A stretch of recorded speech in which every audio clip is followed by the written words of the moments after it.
The thing I love most about hunting is the pursuit. It's going out there, it's getting out of your comfort zone, pushing yourself, finding a target, and putting intention and energy behind that. I like to think that I'm honoring the animal and its creator, God, to find an animal that is toward the end of its life and being selective about that, and then pushing yourself through it. You know, hunting to me has always been kind of instinctual, whatever those instincts are. They've always been very innate in me. I was blessed to have a dad that liked to hunt and two older brothers that liked to hunt, and so they'd, you know, take me along. I'd tag along before I could ever even consider carrying a gun. And I just loved going hunting, and I loved being with my dad, my brothers, and the adventure every hunt.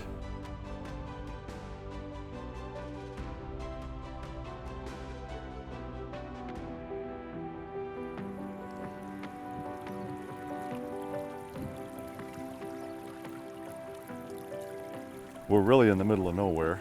There's 11,000 square miles of territory here as part of Canol. You don't really realize how vast it is until you're flying in here.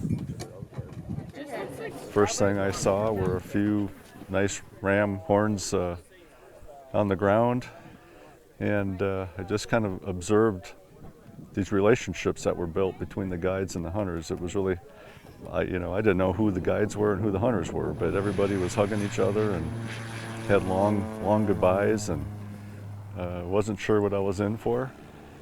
I just knew that there was a good group of people here. All right, ready?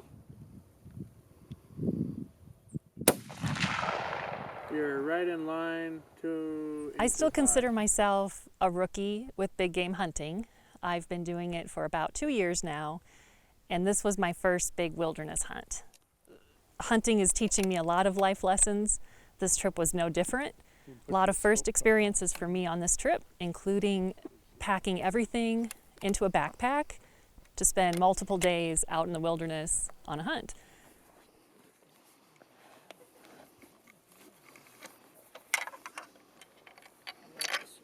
Planning for this hunt, I was really conscious about weight. I knew that I'd be carrying pretty much everything that we need to survive on our backs. So when it came to picking our rifles to hunt with, you know, obviously we love Best of the West. My wife and I both chose a 6.5 PRC, predominantly just because it's a shorter action, which means less weight. I mean, it's plenty of gun for not only sheep, but for caribou as well. I sighted it in a little bit left because of the drift factor. So it's pretty much right on at 500 and maybe just a little right at 1,000. So hopefully this is all set to go.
we get up there and there's a 10-year-old ram and a bigger 8-year-old ram, we're not going to shoot the 8-year-old ram.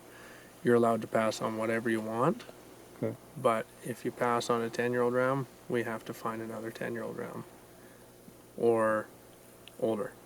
So that's what we're going for. You guys are obviously shooters, but we're still going to try and make clean, ethical shots, and if there's an opportunity to get closer, then we will. Yeah. When we're hiking, if I'm going too fast, let me know. If I'm going too slow, then poke me in the bum. If you need a break, by all means, you know, I don't want to run you guys down. It's only the first day, of course.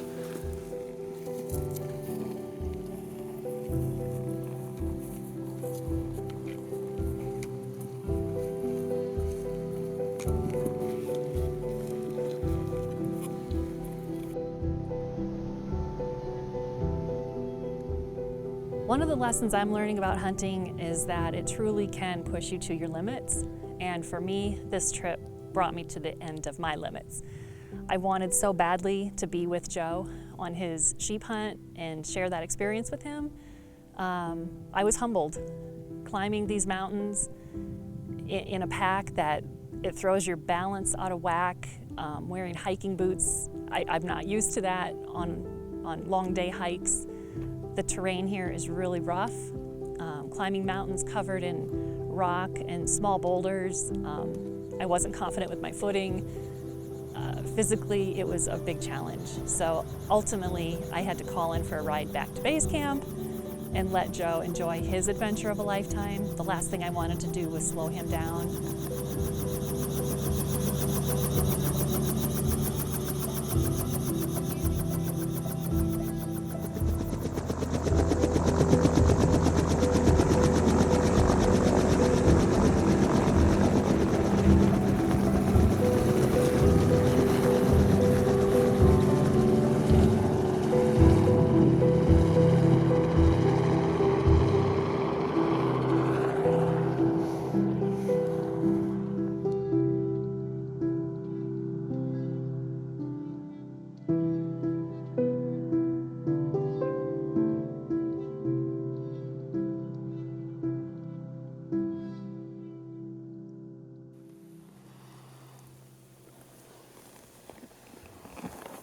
So,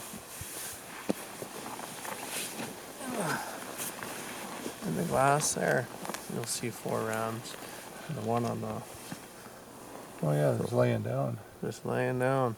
That one The one on the bottom left. left looks pretty nice. He's a pretty nice ram, yeah. So he's certainly worth getting an age on. Yeah, the one on the right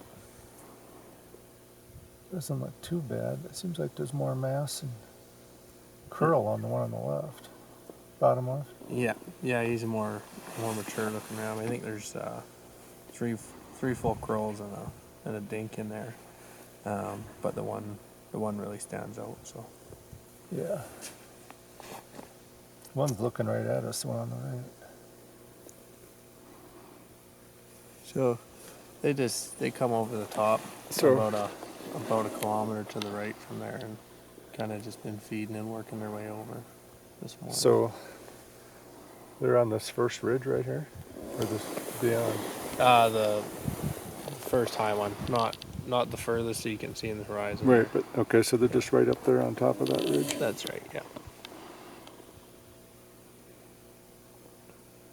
All right. It's kind of a safe place to be. From here.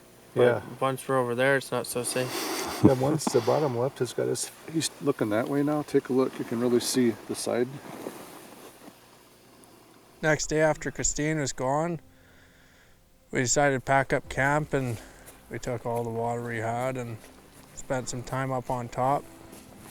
Found this ram along with a few others down at the bottom of the valley feeding. After a bit of watching, seeing what they were gonna do, we decided to head up on the ridge and get around in front of them where we thought they might end up. Packed our stuff through the boulders a little ways and found these rams again. They're pretty far still, you know, about 1,000 yards below us, and too many heat waves to get a hold of them, see what they were. So knowing there was a good chance they were going to be what we wanted, decided to set up camp on top of the mountain, go down after him, and hope that he was going to be of age.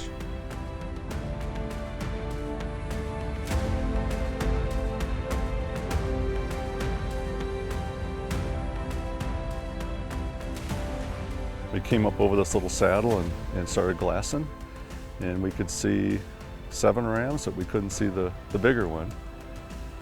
Finally, he kind of walked over around this little cut on the steep mountainside. Here we got a good look at him through the spotting scope, and I asked him, "What do you think?" And he said, "He's good, let's shoot him."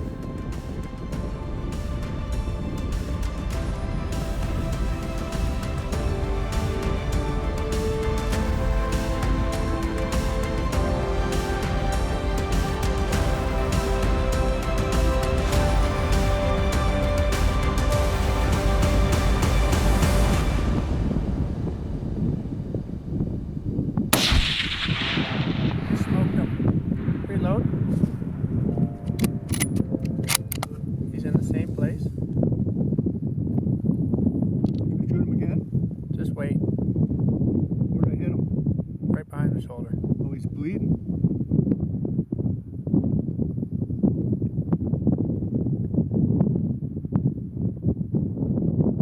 Aim below his sword. Dude, you drilled him.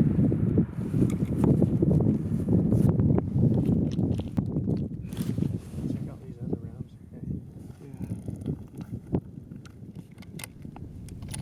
Looked like I hit him right through the lungs the first shot. He was hurting, he sat down.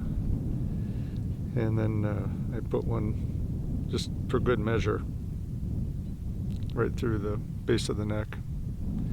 That took him out fast. But this is a challenge, this Dall sheep hunting, way up here in the Northwest Territories with Canol Outfitters. I didn't know what to expect, but I didn't expect it to be this much work. Go ahead, Joe. Touch him first.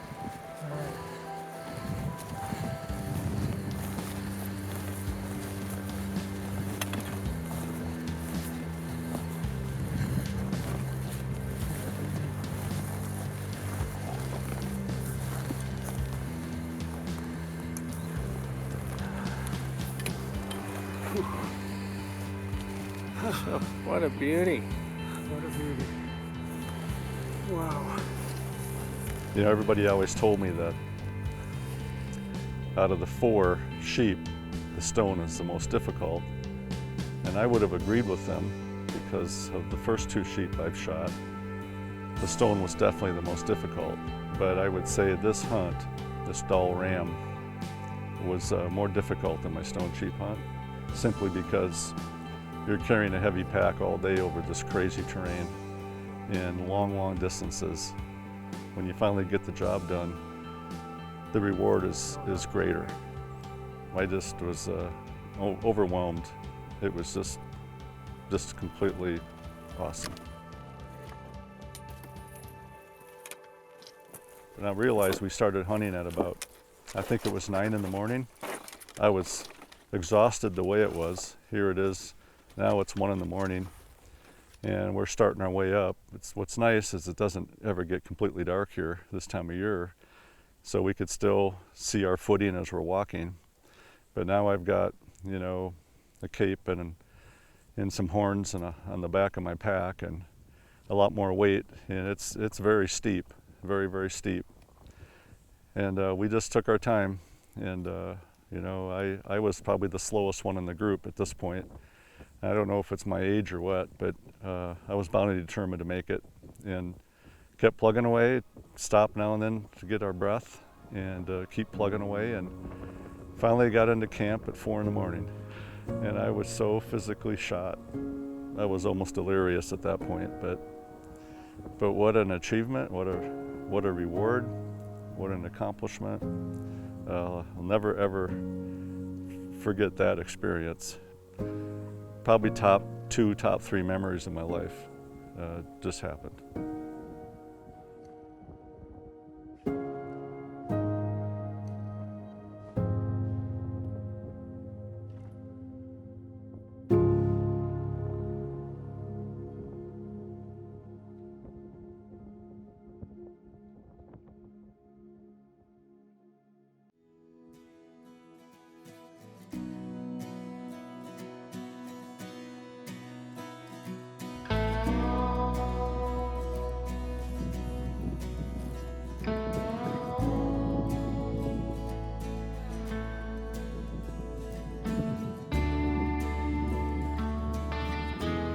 When it was time to shift gears and pursue mountain caribou, we set out in the morning with our guide Harrison. We climbed up to the side of a mountain to get a good vantage point of the tundra-covered terrain down in the valley. And he spotted a couple bulls. They were a ways off, but when he saw them and I caught a glimpse of them in the spotting scope, we found one to pursue. He was over a hill, and we could only see the very top of his antlers. Caribou are so unpredictable. We weren't sure when he'd get up, if he'd get up, when he got up, where he'd go. He stood up, and then he turned and hustled down the hill, and off he went.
Bolt another round.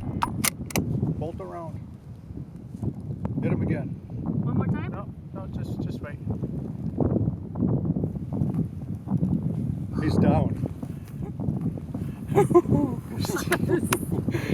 go, girl. You drilled him. He smoked him. Oh, great shot.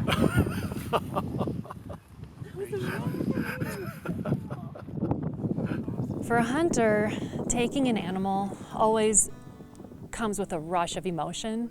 For me, a prevailing emotion is always gratitude. The pursuit is hard. It's hard work. You never know what to expect. And even though you play it out in your mind how you think it might go, it's always going to go differently. Pursuing an animal that has lived a long life and is near the end of his life, and being really selective and intentional about that, for me personally, I think will always be an objective as a hunter. When we walked up on this animal, this caribou was magnificent. I had no idea how beautiful and unique he was. They are all so unique, and this one was spectacular. The size of his shovel, the detail on his antlers, and the marbling and the coloration of his velvet, it was pure artwork. As we were sitting there, Glenda with Canol happened to be in the neighborhood. And by in the neighborhood, I mean we are out in the remote wilderness, only reachable by helicopter. So they had checked in with some other hunters and happened to be close by. So we shot them a quick message with the inReach, let them know that we had a caribou down. And it was so fun. She was able to zip over, had her kids with her. So to have them there with me to celebrate that moment made it that much more special.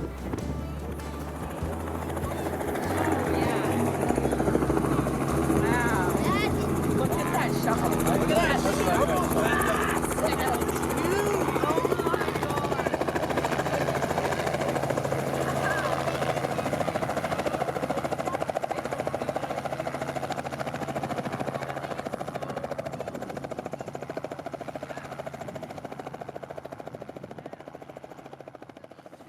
head this way a little bit, Landon. All right, smiles. There we go. Yeah, we were doing a food drop that we had to pick up at the neighboring outfit and then deliver the camp, and so we were right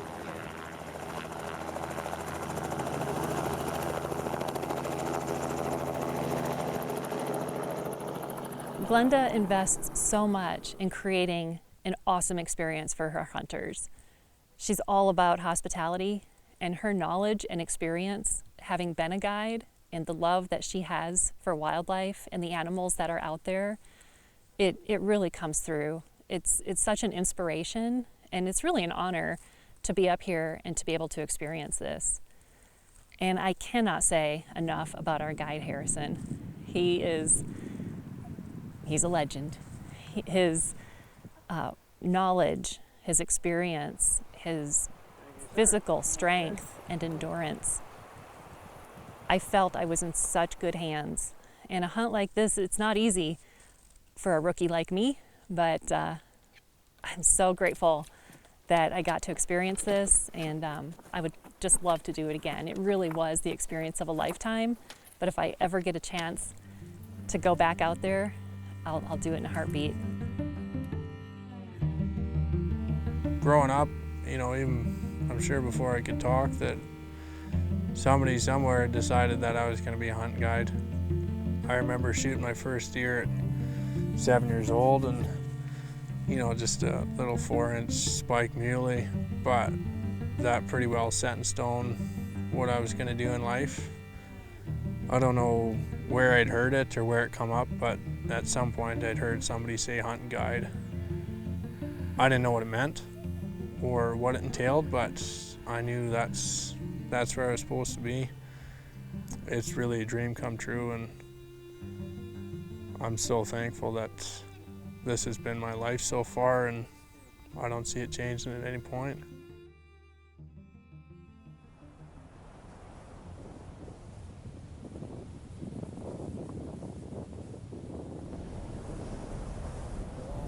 Bend is way up there, right? Nope, just Just right here? not far above or past that big opening I'm talking about. Oh yeah, where Ben's left there, yep. There you go. Just look kind of above that. You'll see 'em right You think we'll see a big one over the next couple days, huh? Yep. You know, you're just living in the middle of this untouched, beautiful wilderness, and what you see every day is just breathtaking. So it was a nice way to wake up. Later in the day, we decided, let's go for a stroll. So we packed up. We just thought we'd maybe go for a 2-hour stroll, maybe 3 hours. Harry spotted a bull, a couple cows ahead of us a ways, but we just kind of paused and watched them and snuck up over that ridge, and here there were a couple more bulls. And we just watched them for a while, dropped our packs and just watched them for a while. We thought, well, let's go all the way up to the end of that ridge and be able to look down the whole thing and just see what's all down there. Kept that ridge between us and the other bulls, went probably another quarter mile or so, snuck up over the edge. And I could tell Harry was excited about something, and he said, look to the right, look to the right.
Congratulations.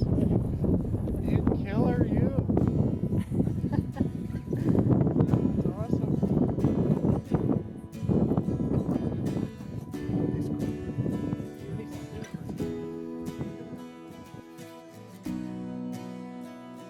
So here we are, 5 days into a 10-day hunt, and we've got a trophy ram, Christine's unbelievable trophy caribou, and a bull caribou that I am really happy to have. I mean, how do you beat a hunt like that?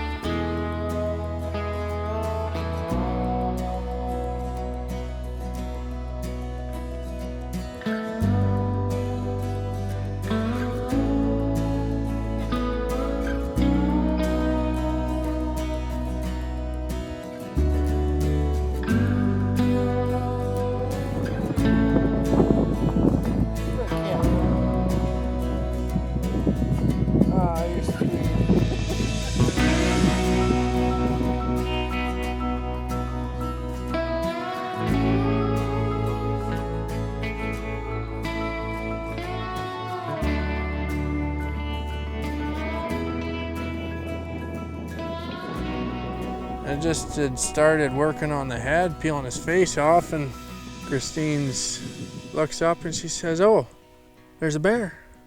Looked over and I'm not seeing a bear anywhere, but here's this little brown thing walking around in the rocks. I thought, "Ooh, maybe a wolverine." It wasn't a wolverine, it was a porcupine. I didn't think nothing of it. Went back to caping, and then porcupine was still there, so I thought, "Oh, you guys want to see something cool?" Pretty big one. Never seen anybody before, so he didn't really know what to do. Stepped on his tail, picked him up, and brought him over for everybody to see. He made kind of a hell of a pet, actually, for the next hour while I worked on this caribou. We just sat there hanging out. Wow. He's chomping his teeth. And... Oh, look at your gloves. Wow.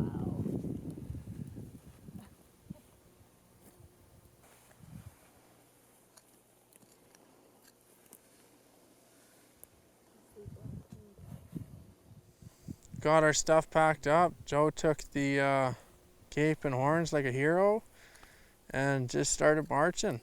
He just, I don't know where, he got his second wind or something, but he was hauling ass behind me as fast as he could. Joe and Christine decided to come by and hang out at my tent and tell a few dirty jokes there for our last little night on the mountain, which was just lovely. If you all remember. I think I've worked at 11 outfits now, and this is the best one I've ever been to, and I haven't got plans on leaving, so.